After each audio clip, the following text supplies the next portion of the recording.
Argentina ഫുട്ബോളിൻ്റെ ഏറ്റവും മികച്ച പരിശീലകന്മാരിൽ ഒരാളായ ലയണൽ സ്കലോണിയോട് കഴിഞ്ഞ ദിവസം നൽകിയ ഒരു അഭിമുഖത്തിൽ സിറോ ലോപ്പസ് ചോദിച്ചൊരു ചോദ്യം ഇങ്ങനെയായിരുന്നു: ആധുനിക ഫുട്ബോളിലെ ഏറ്റവും മികച്ച താരം ആരെന്ന്.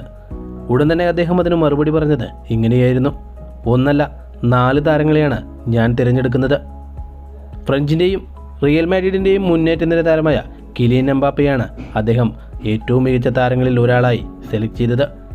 രണ്ടാമതായി അദ്ദേഹം സെലക്ട് ചെയ്തത് ഇപ്പോഴത്തെ സെൻസേഷനായ ബാഴ്സലോണയുടെയും സ്പെയിനിൻ്റെയും മിന്നും താരമായ ലാമിനെ യമാൽ. മൂന്നാമത്തെ ഒരാളായി അദ്ദേഹം പറഞ്ഞത് ഇന്റർ മിലാനെ 2 വട്ടം ചാമ്പ്യൻസ് ലീഗിൻ്റെ ഫൈനലിലെത്തിക്കാനും അർജന്റീനയ്ക്ക് നിരവധി നേട്ടങ്ങൾ നേടിക്കൊടുക്കാനും സഹായിച്ച ലൗട്ടാറോ മാർട്ടിനസിനെയാണ്.